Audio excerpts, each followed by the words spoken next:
बिस्मिल्लाहिर्रहमानिर्रहीम, अस्सलाम वालेकुम। मैं हूं शहजाद हुसैन भट्ट और आज नए वीलॉग के साथ हाजिर खिदमत हूं। नाज़रीन, तीन बड़ी स्टोरीज लेकर आपकी खिदमत में पेश हुआ हूं। पहली स्टोरी है राना तनवीर के बाद शहबाज शरीफ भी नाहल तो नहीं होने जा रहे और अहम हलकों ने कर लिया है फैसला। क्या किया है फैसला, इस पर बात करते हैं। जबकि इलेक्शन 2 साल बाद ये बातें कौन कर रहा है, और इसके साथ साथ खान की किस्मत का फैसला अमेरिका, सऊदी अरब कौन कर रहा है और क्या होगा खान का मुस्तकबिल। इस तीनों टॉपिक्स पे हम बात करते हैं, लेकिन इससे पहले मैं आपको छोटी सी नाज़रीन 1-2 मिनट की कहानी ज़रूर सुनाना चाहता हूँ। आज मेरे पास एक बड़ी इन्फॉर्मेशन है, मैं आपको ब्रेक कर रहा हूँ। और ख़बर उसमें यह है कि लंदन में मुकीम मुस्लिम लीग नून के कायद मोहम्मद नवाज शरीफ साहब के 2 बेटे हैं, हुसैन नवाज साहब और हसन नवाज साहब। अच्छा, जो हुसैन नवाज साहब जो बड़े बेटे हैं, घर के जो वली अहद भी हैं, उनके एक बेटे हैं ज़िक्रिया हुसैन नवाज। अच्छा, अब ये अल्लाह के काम है कि ज़िक्रिया हुसैन नवाज साहब जो है उनकी तरबियत जो है वो मियाँ शरीफ मरहूम साहब ने की हुई है, लिहाजा उनमें थोड़ा सा टच जो है वो इस्लामी है। ज़िक्रिया हुसैन साहब वतन वापस आ रहे हैं। जी, मैं आपको खबर दे रहा हूं कि ज़िक्रिया हुसैन अगर वतन वापस आ रहा है तो क्यों आ रहा है। खबर यह है कि ज़िक्रिया हुसैन पाकिस्तानी सियासत से बिल्कुल लाताल्लुक़ है और सियासत को, बल्कि मुनासिब तो लफ्ज़ नहीं है, हेट करता है। जी हाँ, और वो इस्लामिक टच का बच्चा है। वो आप कह सकते हैं कि पाकिस्तान में जो उसकी आमद है वो सिर्फ और सिर्फ फलाही कामों के लिए उस बच्चे को लाया जा रहा है और ये बच्चे की विश है। और बच्चा जो है वो सिर्फ यही करता है। इस वक्त यूनिवर्सिटी से वो होल्डर हो चुका है, 5 वक्त का नमाजी परहेज़गार अच्छा आदमी है। और आपको याद होगा कि ये लड़का है कौन। ये ज़िक्रिया हुसैन वो लड़का है, जब एक दफ़ा आपको याद है नवाज शरीफ के घर के बाहर वो अंडे शंडे ये सारी चीज़ें चल रही थी, लड़ाई मारकुटाई हो रही थी। मरियम नवाज साहबा का बेटा भी वहाँ आ गया, उसको दबोच लिया गया, किसी को छेड़ दिया, किसी को आवाज़ लगा दी। एक लड़का भागता हुआ आया था जिसने पंच मारे थे और दूसरी पार्टी को गिराया था और उनकी पिटाई की थी। तौड़ बड़ी मोटी है, डंड बड़ा तगड़ा है, नाम है ज़िक्रिया हुसैन नवाज। किक बॉक्सर है वो, टांग और लातों का, घूंसों का बहुत अच्छा इस्तेमाल करता है और फाइटर जिसको आप कहते हैं ना, उस किस्म का ये बच्चा है। और ख्वाहिश सिर्फ एक है उसकी कि मैं सियासत को पसंद नहीं करता और मैं मुल्क व कौम की खिदमत करना चाहता हूँ। लेकिन कैसे करना चाहता हूँ, इसके लिए वो फलाई काम, और उसने पाकिस्तान से मरहूम अब्दुल सत्तार ईदी की तमाम जो चीज़ें चल रही हैं उनके उन्होंने डॉक्यूमेंट्स मंगवाए हैं कि ये हेलीकॉप्टर है, ये किस तरह आया था, कितनी गाड़ियाँ चल रही हैं, अब्दुल सत्तार ईदी ने क्या काम किया, छिपा कराची उसने क्या काम किया, कौन सी एम्बुलेंसें जा रही हैं, कैसे वो मेडिकल का काम कर रहा है।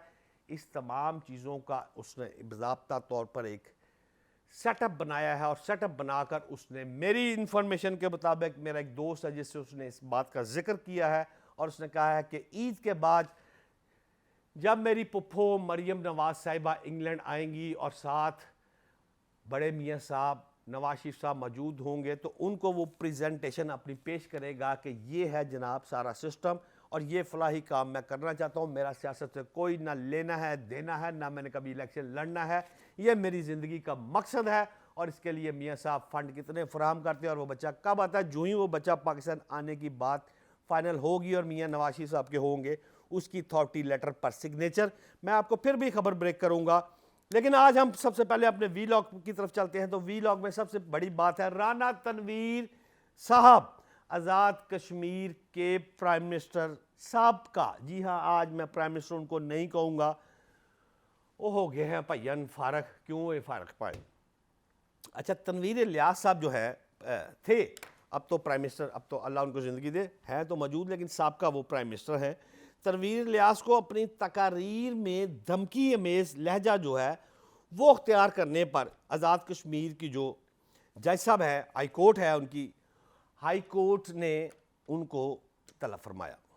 अच्छा जी, जो तो हाई कोर्ट ने उनको तलब फरमा लिया। अब देखें ना, जिस तरह हमारे है पाकिस्तान में, हमारी लाहौर हाई कोर्ट है, इस्लामाबाद चीफ जस्टिस साहब बंदे ने, Lahore high court chief justice साहब बंदे, फिर हमारी बंदयाल साहब ऊपर जो है सुप्रीम कोर्ट है। इसी तरह आज़ाद कश्मीर भी का भी एक सेटअप है। उसमें पहले high court, Lahore high court की तरफ से हाई कोर्ट, सुप्रीम कोर्ट की तरफ से सुप्रीम कोर्ट। ओके, जब उन्होंने राना तनवीर साहब ने लहजा अपना मुनासिब नहीं था उनका, उन्होंने फरमाया, तो उस लहजे पर उनको हाई कोर्ट ने कर लिया तलब। जब हाई कोर्ट ने तलब कर लिया तो उनसे पूछा कि भाईजान ये क्या आप तड़ियाँ शड़ियाँ करा रहे हैं और आपको पता है कोर्ट के साथ कैसे गुफ्तगू करते हैं। वो पेश हो गए कि जनाब हाई कोर्ट के जज साहब, चीफ जस्टिस साहब थे सदाकत हुसैन राजा साहब।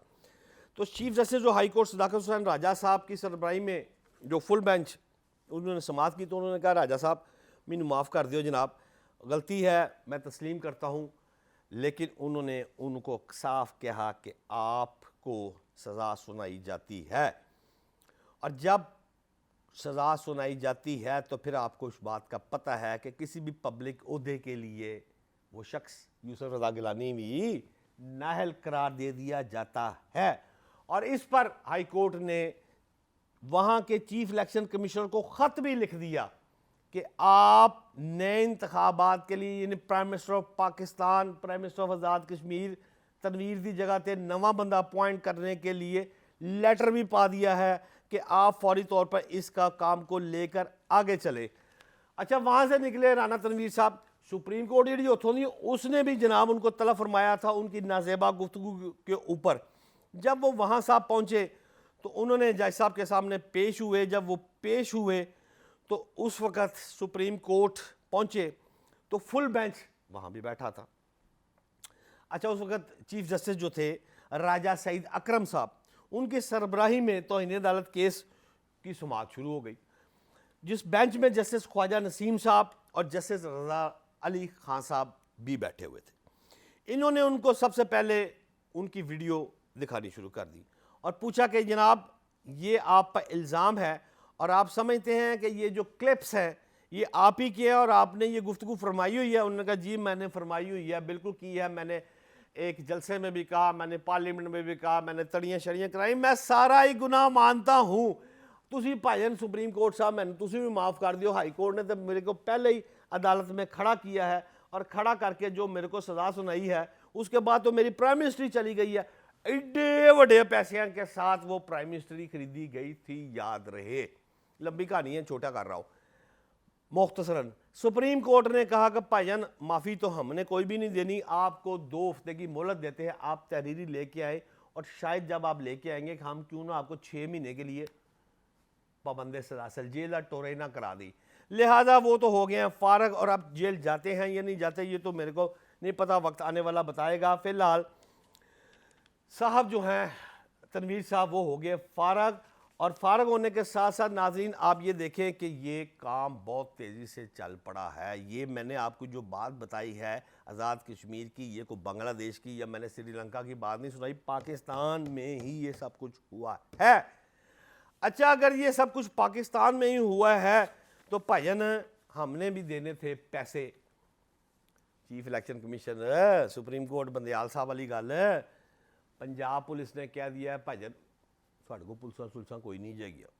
अच्छा जी, उधर से जनाब पाक फौज ने भी अल्लाह की रहमत से कह दिया है कि बात यह है भाई, जब सर्दियाँ आती हैं तो सर्दियों में हम जो फ़ौज होती है वो थोड़ी सी इंडिया भी विड्रॉ करता है, हम भी विड्रॉ करते हैं। तो मामला हमारे पास अगर 100 बंदा है तो हमारे पास 80-90 बंदे पूरे होते हैं, हम आपको बंदे दे सकते। गर्मियों के सीज़न में हमारे लिए फ़ौज निकालना it's very difficult to us. वो जी साढ़े को भाईजान कुछ नहीं गा, लेकिन कमाल होशियारी से जनाब चीफ इलेक्शन कमिश्नर साहब भी बड़े खोचल आदमी ने, उन्होंने जनाब फौरी तौर के उत्ते पार्लीमेंट नूं विच पा लिया कि जी पार्लीमेंट फैसला करेगी कि जनाब ये होना क्या है, किस तरह हमने पैसे देने हैं कि नहीं देने हैं। इख्तियार मतलब जो पार्लियामेंट से उन्होंने मांग लिया है। अब जो उनको इख्तियार देकर इलेक्शन कमीशन ने इंतखाबात की तारीख का ऐलान अगर वो नहीं कर सकते तो फिर तो साफ ज़ाहिर है कि ये 21 अप्रैल की जो तारीख मैं समझ रहा हूँ इस पर इलेक्शन मुलतवी अगर होते हैं तो ये तो एक बड़ा कटा खुल जाएगा। और अगर ये काम बढ़ता है तो ये सारा ये तनवीर की तरह शहबाज शरीफ की तरफ ये खुदा न खास्ता फिर मैं तनवीर वज़ीर आज़म आज़ाद कश्मीर के नाहल होने पर खुश नहीं हूँ, मैं अफसरदा हूँ।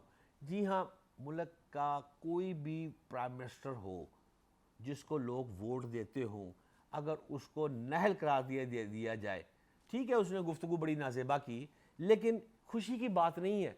अगर इसीलिए कहा खुदा ना खास्ता, पुबीदा पुत्र नहीं शहबाज शरीफ का मैं, लेकिन बात यह है कि अगर खुदा ना खास्ता शहबाज शरीफ साहब भी नाअहल होते हैं तो फिर उस सूरत में कौम के लिए ये भी लम्हा फिक्रिया है। लिहाजा तमाम अफराद को मिल बैठना होगा, और अगर नहीं मिल बैठेंगे तो फिर, लेकिन आज ताज़ा हवा का एक खुशगवार झोंका आया चीफ जस्टिस ऑफ पाकिस्तान की तरफ से। मुस्तकबिल के चीफ जस्टिस काजी फायजी साहब दोवां ने रोज़ा इफ्तारी इकट्ठे बैठे, गुफ्तगू, पहले भी मुलाकात, हुन भी मुलाकात। जो बार बार सियासतदान कह रहे थे हमारे फैसले कर रहे हो, पहले अपनी सुप्रीम कोर्ट को तो सामभ लो, अपने तल्लकात तो जो कशीदा फटे हुए हैं उसको तो जोड़ लो। ये उसी सिलसिले के जवाबात आ रहे हैं नाजरीन, कि उन्होंने कहा कि भाईजान असी तो कट्ठे हैं। वो के अंदर से थोड़ी सी बात को मुखालफत छोटी मोटी चलती रहती है, अगर वो है भी तो फिर भी उस पर वो उन्होंने बैठ के एक अच्छा गुड जेस्टर के तौर पर अच्छा तासर दिया है। नाज़रीन, अब खान साहब के लिए देखें, गौर करें ना, खान साहब के पास बेचने के लिए 3-4 अच्छी चीज़ें थी। पहले तो कौमी असम्बली थी, वो डिज़ोल्व कर दी। कौमी असम्बली के बाद पंजाब असम्बली खैबर पख्तूनख्वा जनाब, वो भी सारी डिज़ोल्व हो गई, ठीक है जी, वो भी तोड़ दी सी। अब उसके बाद अगर आप गौर करें तो आज़ाद जम्मू कश्मीर, एक उत्थे जनाब तनवीर साहब साढ़े भाई जनाब, वो प्राइम मिनिस्टर ऑफ पाकिस्तान साढ़े कंट्रोल से चीज़ा, गिलगित बल्तिस्तान वो जनाब चीज़ा साढ़े कंट्रोल। ये टूल होते हैं ना, आपके पास ताश खेल होते हैं तो आपके पास कार्ड्स होते हैं कि मेरे पास गिलगित है, मैं गिलगित चला जाऊँगा, मैं खैबर पख्तूनख्वा चला जाऊँगा, या मैं पंजाब चला जाऊँगा, मैं AJK चला जाऊँ। अब वहाँ की असम्बली डिज़ोल्व हो गई। अब वहाँ की असम्बली डिज़ोल्व, तो ये PTI के लिए कोई अच्छी खबर नहीं थी। आज वो परेशान हुए हैं। जी हाँ नाज़रीन, आज मुस्लिम लीग नून के मैंने कुछ दोस्तों से मिला तो उनके चेहरे ज़रा खिले खिले थे। वो कहते थे कि अब तनवीर की जगह जो प्राइम मिनिस्टर आज़ाद कश्मीर का आएगा वो PTI का नहीं होगा। ये उनका ख्याल है, पता नहीं आता या नहीं आता, मेरे को तो इस बात का इल्म नहीं है। लेकिन मेरे को एक बात का इल्म नाज़रीन ज़रूर है कि अब सऊदीया में जो कट होने जा रहा है, जो मैंने आपको कल भी ये बात कही थी, वो कट जो है वो इंतहाई अहम कट है नाज़रीन, क्योंकि उस कट में ही फैसला होने जा रहा है कि शहबाज शरीफ साहब ने रहना है या नहीं रहना, अमेरिका ने इमदाद देनी है या नहीं देनी नाज़रीन। लेकिन बात सिर्फ ये है कि शहबाज शरीफ जो चीफ जस्टिस से पॉजिटिव पैगाम रसानी कर रहे हैं, जरदारी साहब इमरान खान से मुज़ाकरात का कह रहे हैं, इमरान खान की बढ़ती मकबूलियत जो है उसको मानना तो पड़ेगा ना, अमरीकी सपोर्ट जो है उस पर भी याद रखें मियाँ साहब बड़े खौफजदा हैं। इमरान खान ने जो काम किए हैं वो अमेरिका की तरफ से और बैरून मुल्क की तरफ से जो आवाज़ें आ रही हैं वो मुस्लिम नून के लिए कोई इतनी अच्छी आवाज़ें नहीं हैं नाज़रीन। अच्छा, अब मैं आपको ये आखिरी बात ये कह कर क्लोज़ करना चाहता हूँ कि मैंने अभी IMF की एक जो पेशन गोई है, जो उनकी मुफस्सल रिपोर्ट है वो मैंने पढ़ी है। यानी मतलब कि सख्त अल्फाज में कहूँ, आलमी मालियाती अदारे IMF ने वर्ल्ड इकनॉमिक ऑडिट रिपोर्ट जो है वो जारी कर दी है। उसमें अब मैं आपको लंबे चक्रों में डालूं, जैसे इसहाक डार साहब डालते होते हैं, GDP ग्रोथ 0.5% रहने की पोशन गोई की, अब 6.2 हो जाएगी, 4.5 हो जाएंगी, 21.9% हो जाएगी। और जनाब ये इमरान के दौर में इसने बेड़ा कर दिया था, ये हो गया, हमारे दौर में ये हो गया। आइंदा माली साल जो है बेरोज़गारी की शरह 7% से कम होकर 6.8 हो जाएगी। और यार एडे लम्बे चक्कर क्यों पा रहे हो इसहाक डार साहब, सच्ची दसो, सीधा दसो, आटे का भाव की सस्ता हो रहा है महंगा हो रहा है? जी नाज़रीन, मैं आपको बताता हूँ आसान ज़बान में, इस छोटी ईद पर जो अब रमज़ान है, इस रमज़ान के ख़ात्मे पर जो ईद पर हम शॉपिंग करेंगे, वो अगर चाय की पत्ती का डब्बा 100 रुपये का है, बड़ी ईद पर वो ही डब्बा 200 रुपये का होगा। ये है IMF की रिपोर्ट जो मैंने घंटा ला के पढ़ी है कि जनाब अशारिया GDP क्या है, ग्रोथ क्या है, उत्ते क्या है, थल्ले क्या है, माली साल का बजट क्या होगा। 100 रुपये का पत्ती का डब्बा, अगर आटा का तोड़ा मिसाल के तौर पर 5 रुपये का है तो आटे का तोड़ा 5 रुपये का अब छोटी ईद मिलेगा, बड़ी ईद पर 10 रुपये का आटे का तोड़ा मिलेगा मिसाल के तौर पर। नाज़रीन, डबल महंगाई होने जा रही है इस मुल्क में। फिर भी सियासतदान एक दूसरे के साथ बैठने को तैयार नहीं हैं। लेकिन इतला आई है फिर हाफिज डॉक्टर आइन की जानब से कि सरगोशियाँ शुरू हो गई हैं और मामला तय कुछ होने लग पड़े हैं, कोई बर्फ़ पिघल रही है, आपस में यही बैठ लगे ने। अल्लाह करे ये बैठ जाए, क्योंकि अगर ये ना बैठे तो मैं आपको आखिरी बात ये बता दूं, 11 लाख पाकिस्तानी, जी हाँ वड्डे समझदार, मेरे वगैरह नलायक नहीं, पढ़े लिखे लोग जो 11 लाख पाकिस्तानी हैं, वो जनाब पिछले 1 साल में पाकिस्तान छोड़कर बैरून मुल्क शिफ्ट हो गए हैं। और इससे ज़्यादा दुख की बात आपको नाज़रीन ये भी बता दूं कि इस रवा साल में पहले 2 माह में 1,27,000 अफराद वो भी पाकिस्तान को, मेरे पाकिस्तान को छोड़कर दिल बर्दाश्ता होकर इस मुल्क से 1,27,000 अफराद वो भी शिफ्ट हो गए हैं बाहर। तो अगर इसी तरह पाकिस्तानी बाहर जाते रहे तो फिर तो हम जैसे नलायक ही इस मुल्क में रहेंगे, तो फिर हम जैसे ही इस मुल्क में होंगे तो इस मुल्क का अल्लाह ही हाफ़िज़। बहरहाल आज के व्लॉग के लिए इतना ही। पाकिस्तान जिंदाबाद।